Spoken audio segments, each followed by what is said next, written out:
to this panel on digital advertising in the eye of the beholder. This session marks the kickoff of 2 weeks of dedicated coverage to digital advertising. And today we're going to put ourselves in the shoes of the consumer to find out how they feel about digital advertising and how we as marketers can provide a more human-centric way forward. So here are my fantastic panelists today. I'd like to introduce you to Peter Wallace, SVP of Sales EMEA at GumGum, who are sponsors of the Drum Awards for Digital Advertising and the Drum Awards for Online Media 2022. We have Lex Bradshaw-Zanger, Chief Marketing and Digital Officer for L'Oreal UK and Ireland, who's also our co-chair of the Drum Awards for Marketing. Sophie Wooler, Director of Digital Transformation at performance marketing agency Crowd, and also one of our judges for the Digital Awards. And Matthew Corbin, Global Growth Leader at Accenture Interactive. So to kick us off, we've had access to some new research from GumGum that shows consumers are more than ready for advertisers to ditch tracking their behaviour online to show them personalised ads and sort of ready to place more emphasis on meeting them in their current mindset through aligning with content in a digital environment that they're kind of open to. So to throw some stats out there, over 2/3 of adults say they're uncomfortable with brands tracking their browsing history. And over 1/3 feel creeped out when brands use technology to track their internet browsing habits. So I guess if we all take our marketing hats off for a moment and put ourselves in the shoes of the consumer, do you have any kind of strange or unexpected experiences online? Actually, most recently I was part of the metaverse. I had my Oculus Quest on, and there was a group of executives. We all got together. And one of the weirdest experiences was in this metaverse. I can't say the brand itself, it was a luxury brand. But they basically reenacted the catwalk. The people walking toward the catwalk would actually walk literally right in front of your face. And while it was a very immersive experience, it also created some questions about boundaries and how you address those boundaries in the metaverse experience. So for me, it was one of those moments where, wow, this is the power of advertising. It's very immersive, it's very relevant, but at the same time, how do you respect that personal space and how do you design for that experience? So for me, it was creepy, but also amazing all at one time. Yeah. And Sophie, have you got any? Yeah, I've got an older example, but I think another really good example of this industry is like innovative and comes up with some really cool stuff, and sometimes we need to maybe stop and think. So my example is from 2013. Sky Go put adverts in windows on trains in Germany. So this is real. If you were, commuting, you've had a long day, you lean against the window, and a voice literally in your head says, "Download Sky Go so you can watch it." And it was using really clever, using cochlear technology, but only you could hear it. Great example of just because we can doesn't necessarily mean that we should. Not from my side necessarily on experiences, but sort of, again, this is just talking about the boundaries, right? That as advertisers, brands, you need to maintain in regards to consumers. And actually, there's a lot more sort of awareness as a consumer of sort of advertising, tracking, and sort of it's become much more at the forefront. And there needs to be a level of respect that we need to think about and consider in everything that we do moving forward with regards to that. Absolutely. And I was chatting with Gordon earlier this week, who's in the audience. Gordon, what was your story? What can you share with us? Well, my strange experience again is very much old technology and not so much in the metaverse, but I was followed round by a company offering discount cremations, which is annoying in two levels. A, they think I'm going to die soon, and B, when I do die, I'm a cheapskate. So what happens. So it's such precious, these tools are so precious. I do think advertisers have a responsibility to use them well, because you don't want to sort of cook this particular golden goose. What do you think they profiled you with to identify you interested in cremations? Yeah, well, I think they profiled me possibly, they maybe identified they've got old relatives. And to be honest, maybe I'm a bit mean when it comes to that. Well, maybe Sophie's right. Just because you can doesn't mean you should. Yeah, it shouldn't. You've got to use the technology well. It's going to ruin it for everyone. Thanks for that story, Gordon. I think some good examples there about boundaries. So I guess let's put our marketing hats back on now. Looking forward to the future, surely there's better experiences to be had for consumers. So, Peter, as we move away from third-party cookies, the user privacy is front and centre of our minds. So where should marketers be pivoting now to be more human-centric? The privacy world has changed a hell of a lot in the last number of years, and a lot of technologies have been trying to identify ways in which they can work around that privacy legislation rather than work with it.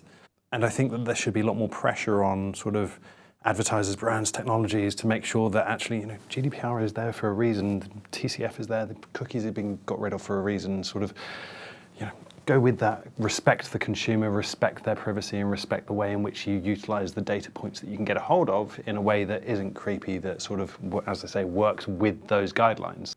I think that everybody's sort of, and we've seen this in the last 12 months or so, sort of a lot of businesses have been trying to work around it, and sort of we've seen that with Google with, cohorts and Flock, and actually, again, it wasn't compliant.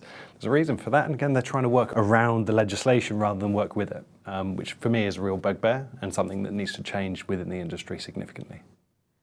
Well said.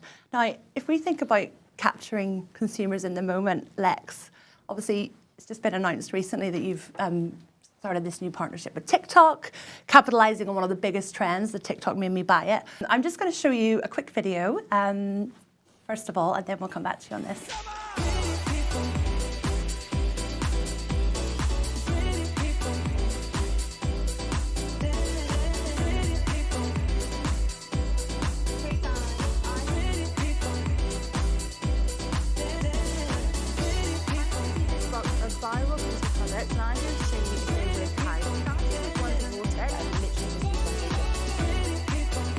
I'm sorry, but yeah, you get to choose like 4 of your favourite viral.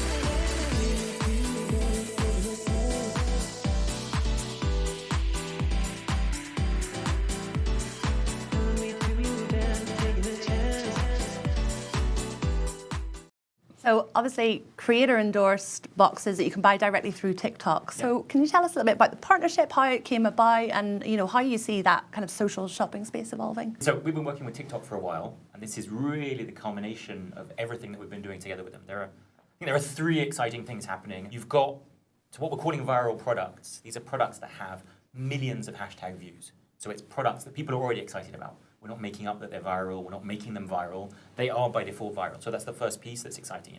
Looking into the data and pulling out, okay, what are people in the community excited about? Second piece is using creators. We always have the brand voice, and that's important. But particularly in beauty, the creator voice, the influencer voice, the ambassador voice is critically important. People trust them a lot. So that's the second piece. And then the third piece, we're lucky to have been one of the first brands, organizations in the UK to work with TikTok on the TikTok shop. So that's one-click checkout within TikTok, super smooth, frictionless experience. So you've got all of these 3 things coming together with the creators creating their own boxes and selling it. So it's really exciting and bringing the best of TikTok, the best of the community, best of shopping all in one place. Perfect. And more broadly, what excites you about digital advertising right now, and how does contextual fit into your strategy at L'Oreal? So I think, contextual can be a lot of different things. This is a really good example because people are listening to ambassadors, creators, looking for their advice. And so inserting what you might call advertising, you might call commerce, the lines are blurring a little bit in there, is really, really exciting. But then you could say, something completely different. One of our brands, YSL Beauty, did some work with a gamer about 3 or 4 months ago. So Talia Mar, she's a big gamer. And that's kind of sponsorship in gaming. She's live streaming. She's sponsoring her environment. She's also wearing the products. So again, it's contextual sponsorship. It's appearing in a place that's not obvious, but really, really impactful for that user group and those consumers.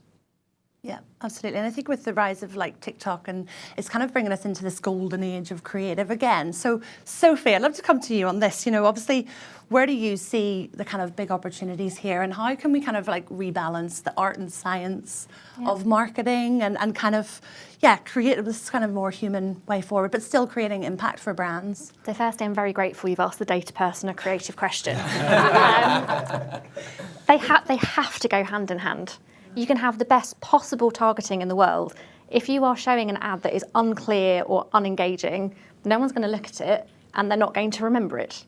And fundamentally, what I think we're trying to do with advertising is get the right message to the right person at a time that will resonate with them. So if you've got the right person but you failed on the right message, you've put an awful lot of effort into something that is then wasted. So I'm now going to bring it back to data, I promise. From a creative standpoint, you can use data to identify trends, identify what people are reacting with. You can do all sorts of really clever things to look at how they're resonating. I saw a piece of work from our team recently looking at a page of shopping results and showing like heat maps of where people were looking. So you could identify what colours resonated or where the price tag was and how that made people like think and react. So that's, I think, a really good example of using data to hone your creative. I'm also in awe of like the true creatives. One of the best meetings that I had last week was going through some creative ideas for a book publisher, and I got to the end of it and I was like, that is probably the coolest thing I've ever seen. And I think we need that. We need space for people to be able to think and be inspired and come up with some really cool stuff. And then that's when our data stuff can come in and say, that might not work, but let's give it a go. Yeah, absolutely. And you've obviously been one of our judges for the Drum Awards for digital advertising. So are there any kind of themes that came out of the entries that you judged? Yeah, so I think one would be a PSA, which is the quality of your case study and your entry really helps the judges. So yeah. Good PSA. Yeah, just like for future entries, a well-written case study really, really helps. But on a much more practical note, 2 key themes came out for me, which was partnership and lateral thinking. So Pete, you mentioned earlier, we don't want people to be going around the privacy requirements. We need to be working with them. But this stuff is hard. We've got all these regulations coming in. We have experts who are expert in a very small piece because of the complexity and the breadth of the digital environment. And the best entries that I saw were where, like one of them was for a partnership, but not all of them, where people had worked with brands, with deep experts, with teams to come up with a holistic solution. And then if you can think laterally in that space, you come up with some really great ideas. Not one that I judged, but putting in a little plug for Crowd.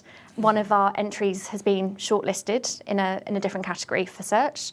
And that was looking at how, for an e-commerce client, they do a lot of work with Google Smart Shopping. And they have so many SKUs, it's for Pretty Little Thing, it's on your website. They have so many SKUs that you have to have automation to be able to manage the bidding on all of those different products. When you're using automation, if you're not feeding the algorithm with the right data, then you start to get outcomes that you don't necessarily want. So for this particular client, we had an issue around ghost products, where the algorithm wasn't getting any data, so no one was buying them, so it's going, well, they're terrible, we're not gonna advertise those. In that instance, you have to work with the technology so that you can understand why that's happening and put in place different ways of working so that those products can get surfaced. I guess, like, touching on partnerships, there's all these different parties involved in digital advertising. And you, Matthew, have a background with like Facebook, Google, Amazon. So I'd love to come to you a little bit on the brand safety element, Okay. And why context is so important.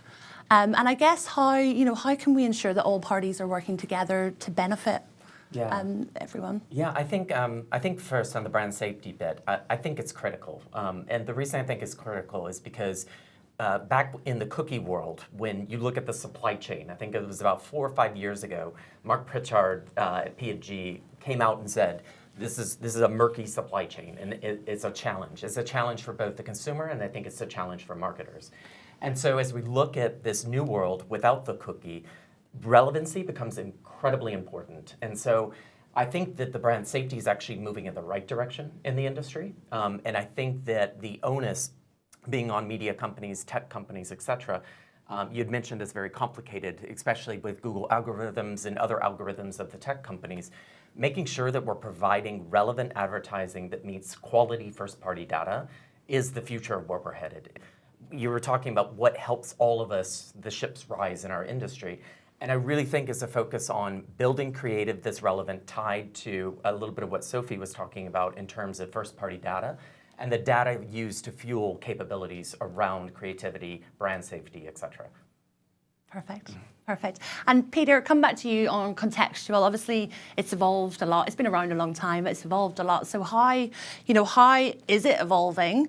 And, how can it be utilised to meet consumers in their current mindset? A lot of what I talk about is micro moments.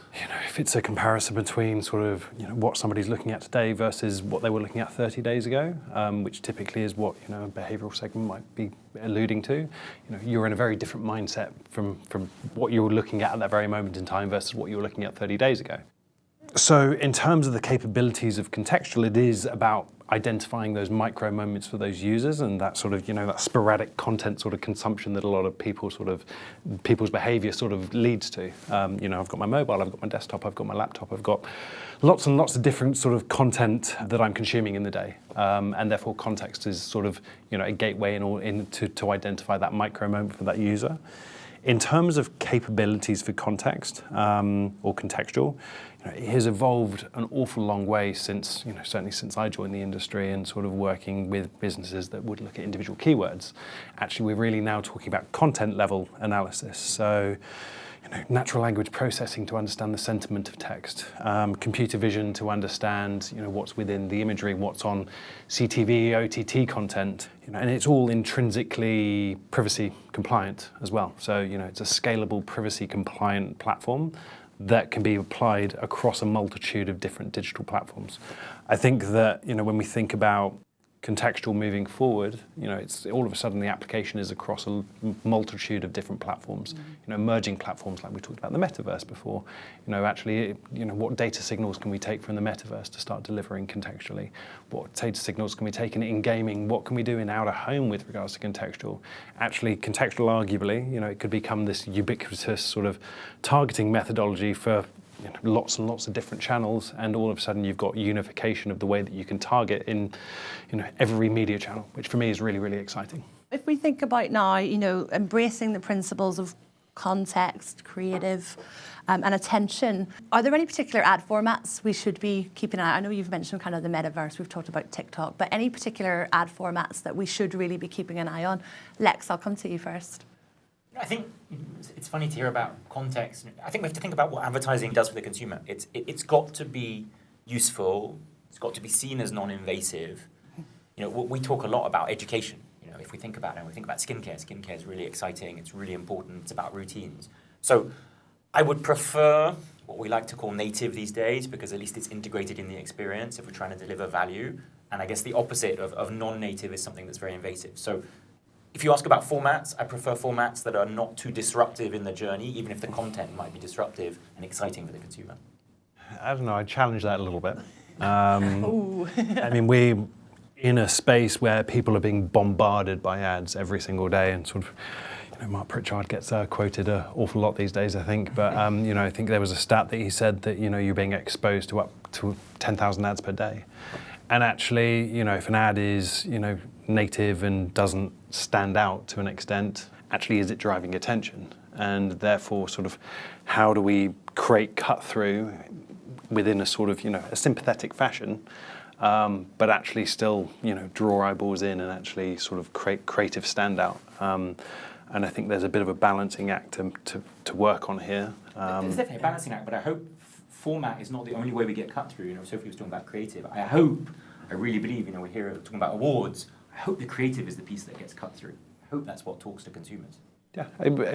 And I've often thought a lot about the notion that in advertising, we don't need to be averting people's attention. We need to be additive. Back to my comment about data and relevancy and bringing something that matters to you. So we really need to focus on being additive, not adverting attention.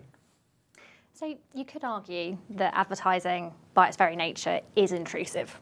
Fair enough. Like, if you just think again about the consumer experience, maybe you're watching YouTube, you've got a pre-roll ad. That is quite literally intruding into your experience. If you think about flicking through a newspaper, and you're because people still do that, right? You're flicking through, let's say, a physical newspaper, and there is literally a page of an ad that you maybe ignore, but that has intruded in your experience. So I'm going to play politician, so I agree with all of you, which is that, I think advertising has to be a bit intrusive so that you get attention, but it does need to be in that sympathetic way, in the right formats, in the right place. If we think about beauty, skincare, if I'm putting something on my face, I would like to know my face is not going to melt, and if that advert is being served to me on a beauty page talking about skincare, that gives me the confidence to try it and know that I will still have a face. So I think all of these things have to come together. Maybe I need to have higher standards for my beauty products. Yeah, thanks. Like all of these things have to come together to give consumers a good experience, and particularly for anything that's educational, things like sunscreen, so important, in a way that is, making them be comfortable that they are being taken out of that moment perhaps to learn about something new, but in a really additive way. Yeah. And just on formats, one just came to mind. I think it was during the Super Bowl, connecting the offline world to the online world. So if some of you had seen the American football advertising, where literally Coinbase did a dancing, who knew QR codes were going to come back in such a big way? Oh, yeah. But literally, it was a color-coded changing QR code that bounced all over the screen. Now, I think at some point it took the servers down because so many people were taking pictures of it and going to Coinbase. But there is a way to be additive to things, and that's a great example of connecting an offline world to the online world and the digital world. So there are some immersive ad experiences. There's a couple companies coming out of the UK even. I believe it's called Darabase or something, and it's connecting literally the physical world to the virtual reality world. So I do see promise in new ad formats, but again, not to beat the horse on it, but it has to be relevant and has to be additive in some way. I think, but when you talk about that, you're talking so much more about experiences now. So I Sure, think what fair. we term as advertising is changing massively. Yeah. And to be honest, we talked about TikTok, we talked about creators and influencers. That's very different sort of advertising than a banner ad on a newspaper, on a website. That's the non-paper version. So I think we have to think about much more broadly today about what advertising means, and not sort of think about it in the confines of a square box next to a piece of content. Well, Lex, you made a great comment, right? Like the notion of commerce and advertising being separate is not the reality anymore. And so we have to rethink and reimagine how we're making ourselves relevant to the consumer. I know we're running out of time now, so I guess to come back to each of you, thinking back to the theme of our discussion today, how can we find a more human way forward? What's your kind of key takeaway from the whole of the discussion? And Matthew, I'll stick with you first. Sure. I think, and I've mentioned it before, I think it's really earning the right to communicate to the consumer through relevancy and through first-party data, and owning a relationship with the consumer where you can. I realize that not every marketer, not every brand can have a really, really deep relationship with the consumer, but where you can earn that right, earn the first-party data, earn a relationship with the consumer, and drive relevancy, that to me is what we all need to be focused on. Relevancy. Yeah, Sophie? Don't be awful. I think that is hopefully good advice. I think you've been much more articulate than I managed just there. Have the relevancy to talk to your consumers. Don't work around things. Work with the system. Show them the ads, the content in the formats that work for your audience, and that means understanding who your audience is. So look at the data, think laterally, and find a really good way forward. I'm going to agree with what everybody said, but I'll maybe take a different spin on it. We talk a lot about formats and technology. I want to talk about the creative and the messaging and the emotional connection. We know that 80%, I think, of efficiency is driven by the creative. Yet we measure all the other pieces because they're much easier to measure. And when I look at our own work, when I look at awards, I want to see the human element and the emotional element. That's what creates the relevancy, the connection. Look, I kind of agree with what everybody's saying, to be honest. I think there's a pretty consistent theme here, right? It's create those connections with user, create emotional reactions, resonate with what that user is interested in at that very moment in time without being creepy, without taking their data and working with the systems, working with the legislation that currently exists. And also as advertisers, as tech vendors, set ourselves up for the future. Don't try and sort of play the game. Let's align with consumer first approaches and making sure that they respect what we're doing and we respect the user. Yep. Absolutely. Well, all really good advice there. And I think it's quite timely because the Drum Awards are coming up, and you've already kind of given us some little snippets there of what we can expect. But yeah, it will be interesting to see who's sort of embracing these principles. Now, I'm afraid that's all we've got time for. Some great advice there to wrap it up from our speakers, but also bear in mind that if you want to get some more access to all things digital advertising, check out the digital hub on thedrum.com. We're having a digital advertising focus for the next 2 weeks. And yeah, all I can say is thank you so much to all of you for your great insights, and we will see you soon.